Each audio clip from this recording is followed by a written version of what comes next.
നമസ്കാരം. ഇന്നത്തെ പ്രധാന വാർത്തകളുമായി ഷാജി കടക്കൽ. ഇന്ന് ജനുവരി 7 ചൊവ്വ 2025. വാർത്തകളിലേക്ക്. നിലമ്പൂർ DFO ഓഫീസ് അടിച്ചു തകർത്ത കേസിൽ PV അൻവർ MLA ജാമ്യം ലഭിച്ച് ജയിലിൽ നിന്ന് പുറത്തിറങ്ങി. 18 മണിക്കൂർ നീണ്ട ജയിൽവാസത്തിന് ശേഷമാണ് PV അൻവർ ഇന്നലെ രാത്രി 8:20 ജയിലിൽ നിന്നും പുറത്തിറങ്ങിയത്. ജയിലിൽ നിന്നും പുറത്തിറങ്ങിയ PV അൻവറിനെ പ്രവർത്തകർ പൂമാലയും പൊന്നാടിയും അണിയിച്ചാണ് സ്വീകരിച്ചത്.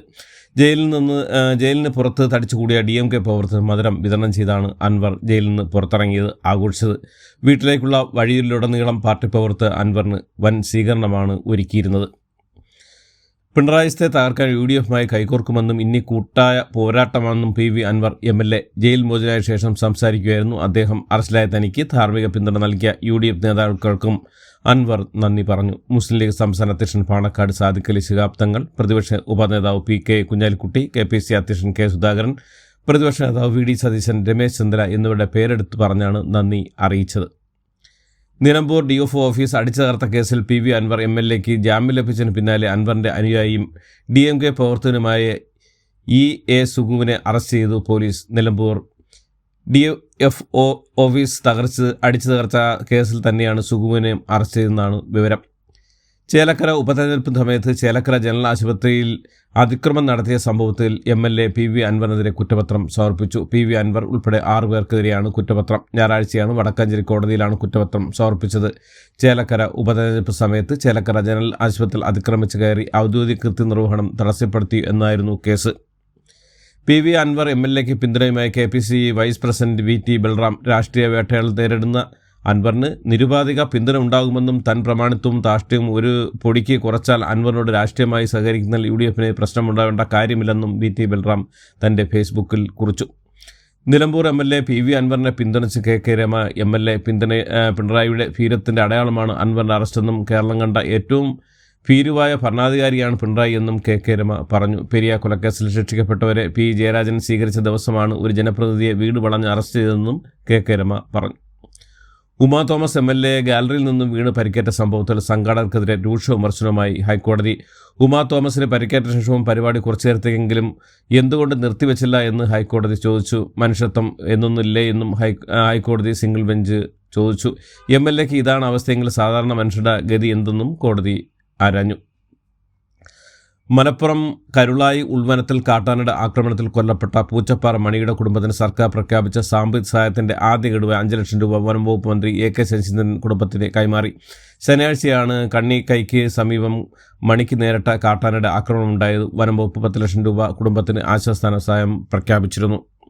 ചൈനയിൽ ഹ്യൂമൻ ന്യൂമോ വൈറസ് രോഗബാധ വ്യാപകമായി റിപ്പോർട്ട് ചെയ്തതിന് പിന്നാലെ ഇന്ത്യയിലും 6 HMPV കേസുകൾ റിപ്പോർട്ട് ചെയ്തു. ബംഗളൂരിൽ 2, ചെന്നൈയിൽ 2, അഹമ്മദാബാദിലും കൊൽക്കത്തയിലും 1 വീതമാണ് രോഗബാധ റിപ്പോർട്ട് ചെയ്തത്. അതേസമയം ചെന്നൈയിൽ കഴിഞ്ഞ ദിവസം HMV വൈറസ് ബാധ സ്ഥിരീകരിച്ച 2 കുട്ടികളുടെയും ആരോഗ്യനില തൃപ്തികരമാണെന്ന് തമിഴ്നാട് സർക്കാർ അറിയിച്ചു. COVID-19 പോലെ പുതിയൊരു വൈറസല്ല HMPV എന്നതിൽ ആശങ്കപ്പെടേണ്ട സാഹചര്യമില്ലെന്ന് ICMR അറിയിച്ചു. സംസ്കാര സ്കൂൾ കൈമേൽ പങ്കെടുക്കുന്ന 2 സ്കൂളുകളെ വിലക്കിയ നടപടിയിൽ ബാലാവകാശ കമ്മീഷൻ റിപ്പോർട്ട് നേടി. മാധ്യമവാർത്തയുടെ അടിസ്ഥാനത്തിൽ commission chairperson KV Manoj Kumar സ്വമേധയാ കേസെടുത്ത് നടപടി സ്വീകരിക്കുകയായിരുന്നു. ഭിന്നശേഷിക്കാർക്കുള്ള പുനരധിവാസ ഗ്രാമങ്ങൾ ഉടൻ സജ്ജമാകുമെന്ന് ഉന്നത വിദ്യാഭ്യാസ സാമൂഹ്യക്ഷേമ വകുപ്പ് മന്ത്രി doctor R Bindu.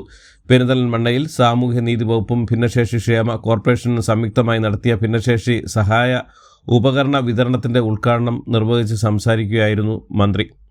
Wayanad DCC treasurer NM Vijayan എഴുതിയ ആത്മഹത്യക്കുറിപ്പുകൾ പുറത്ത്. കുടുംബത്തിനും KPC അധ്യക്ഷനുമായി എഴുതിയ കത്തുകളാണ് പുറത്തു വന്നത്.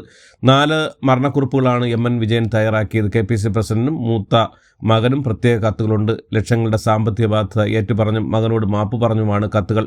പണം വാങ്ങിയതിൻ്റെ നേതൃത്വത്തിൻ്റെ അറിവോടെയാണെന്ന് MN വിജയൻ കത്തിൽ സൂചിപ്പിക്കുന്നു.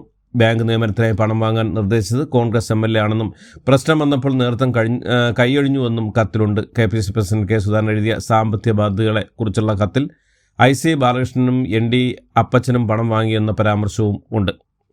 വയനാട് DCC ട്രഷറർ MN വിജയൻ്റെ പുറത്തുവന്ന ആത്മഹത്യക്കുറിപ്പ് പ്രതികരണമായി കോൺഗ്രസ് നേതാവ് രമേശ് ചന്ദ്ര പുറത്തു വന്നത് ആത്മഹത്യക്കുറിപ്പാണോ എന്ന് സംശയമുണ്ടെന്ന് ചെന്നിത്തല പറഞ്ഞു. ആത്മഹത്യ ചെയ്ത വയനാട് DCC ട്രഷറർ MN വിജയൻ്റെ കത്ത് ലഭിച്ച KPC അധ്യക്ഷൻ K സുധാകരൻ കത്ത് വായിച്ചിട്ടില്ലെന്നും പുറത്തുവന്ന വിവരങ്ങൾ ഗൗരവതരമെന്നും K സുധാകരൻ പ്രതികരിച്ചു. വയനാട് DC ട്രഷറർ MN വിജയന്റെ മരണവുമായി ബന്ധപ്പെട്ട വിവാദത്തിലെ ആരോപണങ്ങൾ അന്വേഷിക്കാൻ പ്രത്യേക സംഘത്തെ രൂപീകരിച്ചതായി KPCC അറിയിച്ചു. വികസനത്തിൻ്റെ സ്വാദ് എല്ലാവരും അനുഭവിക്കണമെന്നും എല്ലാവരും അതിൻ്റെ രുചി അറിയണമെങ്കിൽ സാമൂഹ്യനീതിയിൽ അധിഷ്ഠമായ വികസനമായിരിക്കണം നടപ്പാക്കേണ്ടതെന്ന് മുഖ്യമന്ത്രി പിണറായി വിജയൻ തിരുവനന്തപുരത്ത് ശ്രീകാര്യത്ത് മേൽപ്പാലത്തിൻ്റെ നിർമ്മാണ ഉദ്ഘാടനം നിർവഹിച്ച് സംസാരിക്കുകയായിരുന്നു മുഖ്യമന്ത്രി. മകരവിളക്ക് തീർത്ഥാടനത്തിന്റെ ഭാഗമായി ശബരിമലയിലെത്തിയ ഭക്തരുടെ എണ്ണം 6 ലക്ഷം കടന്നു. കൂടുതൽ പേർ ദർശനം നടത്തിയത് ഡിസംബർ 30-നാണ്. അന്ന് 1,500,000 പേർ ദർശനം നടത്തി. മകരവിളക്കിനായി നട തുറന്നു മുതൽ പ്രതീക്ഷയിൽക്കാൾ തിരക്കിനാണ് സന്നിധാനത്ത് അനുഭവപ്പെട്ടത്. മകരവിളക്കിന് തിരക്ക് നിയന്ത്രിക്കുന്നതിൻ്റെ ഭാഗമായി ശബരിമലയിൽ സ്പോട്ട് ബുക്കിംഗ് പരിമിതപ്പെടുത്തി. ദേവസ്വം ബോർഡ് മകരവിളക്ക് ദിവസമായ ജനുവരി 14-നും തലേദിവസം സ്പോട്ട് ബുക്കിംഗ് ചെയ്യുന്നവരുടെ എണ്ണം കുറച്ചു. 13-ാം തീയതി 5,000 പേർക്കും 14-ന് 1,000 പേർക്കും മാത്രമായിരിക്കും സ്പോട്ട് ബുക്കിങ്ങിന് അവസരം ലഭിക്കുക.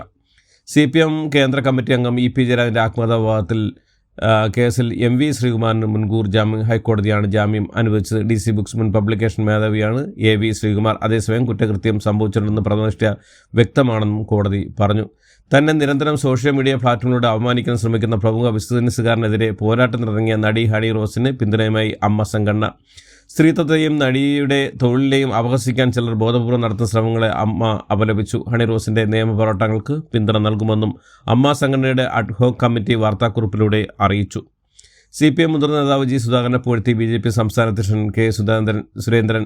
G സുധാകരൻ അഴിമതി നടത്താത്ത മന്ത്രിയായിരുന്നുവെന്ന് K സുരേന്ദ്രൻ പറഞ്ഞു. G സുധാകരൻ ഇനി CPM-ൽ കറിവേപ്പിലയുടെ വില പോലും ഇല്ലെന്നും പിണറായി വിജയൻ്റെ കാലത്ത് തന്നെ കേരളത്തിൽ കമ്മ്യൂണിസ്റ്റ് പാർട്ടിയെ കുഴിച്ചു മൂടുമെന്നും K സുരേന്ദ്രൻ കായംകുളത്ത് പറഞ്ഞു. പെരിയ ഇരട്ടക്കൊലക്കേസിൽ ശിക്ഷിക്കപ്പെട്ട പ്രതികളെ P ജയരാജൻ ജയിലിൽ സന്ദർശനം ന്യായീകരിച്ച് CPM കണ്ണൂർ ജില്ലാ സെക്രട്ടറി MV ജയരാജൻ. കമ്മ്യൂണിസ്റ്റുകാർ ജയിലിൽ പോയി പ്രതികളെ കണ്ടാൽ ആർക്കും തെറ്റ് പറയാനാകില്ലെന്നും ഇതാദ്യമായി ചെയ്യുന്ന കാര്യവുമല്ലെന്നും മുൻപും പോയിട്ടുണ്ടെന്നും MV ജയരാജൻ പറഞ്ഞു. ഇന്ത്യയിൽ ഹ്യൂമൻ മെറ്റാനൂമ വൈറസ് റിപ്പോർട്ട് ചെയ്തിട്ടുണ്ടെന്ന വാർത്തയിൽ ആശങ്കപ്പെടില്ലെന്ന് ആരോഗ്യവകുപ്പ് മന്ത്രി വീണ ജോർജ്. ആരോഗ്യ വിദഗ്ധരുമായി സംസാരിച്ച് പ്രതിരോധം നിരീക്ഷണം ശക്തമാക്കിയിട്ടുണ്ടെന്നും മന്ത്രി വ്യക്തമാക്കി. യാത്രക്കാരുടെ എണ്ണത്തിൽ വമ്പൻ നേട്ടം കുറിച്ച് കൊച്ചി വിമാനത്താവളം. പ്രതിഭ MLA-യുടെ മകൻ 2 പഫ് മാത്രമേ വലിച്ചുള്ളെന്ന് പറയാൻ മന്ത്രി സജി ചെറിയാന് നാണമില്ലേ എന്ന് BJP നേതാവ് ശോഭ സുരേന്ദ്രൻ. മാവൂർ ഗ്രാസിം കേസിൽ കേരള പ്രവാസി അസോസിയേഷൻ ചെയർമാനും മാവൂർ ഗ്രാസിം സമരസമിതി നേതാവുമായ രാജേന്ദ്ര വെള്ളപ്പാൽ സമർപ്പിച്ച ഹർജിയിൽ സുപ്രീം കോടതി നോട്ടീസ്. മലയാളി നഴ്സ് നിമിഷപ്രിയയുടെ വധശിക്ഷ പ്രസിഡന്റ് അംഗീകരിച്ചില്ലെന്ന് യമൻ വധശിക്ഷയ്ക്ക് അംഗീകാരം നൽകിയത് ഹൂതി സുപ്രീം കൗൺസിലാണെന്ന് ദില്ലിയിലെ യമൻ എംബസി വാർത്താക്കുറിപ്പിൽ വ്യക്തമാക്കി. യമൻ പ്രസിഡന്റ് വധശിക്ഷയ്ക്ക് അംഗീകാരം നൽകിയെന്ന റിപ്പോർട്ടുകളോട് പ്രതികരിക്കുകയായിരുന്നു എംബസി. വരാനിരിക്കുന്ന ദില്ലി നിയമസഭാ തെരഞ്ഞെടുപ്പിൽ അധികാരത്തിലെത്തിയാൽ നഗരത്തിലെ യോഗ്യരായ എല്ലാ സ്ത്രീകൾക്കും പ്രതിമാസം 2,500 രൂപ ധനസഹായം പ്രഖ്യാപിച്ചു കോൺഗ്രസ്. ഇതോടുകൂടി ഇന്നത്തെ വാർത്തകൾ അവസാനിക്കുന്നു. എല്ലാവർക്കും നന്ദി, നമസ്കാരം.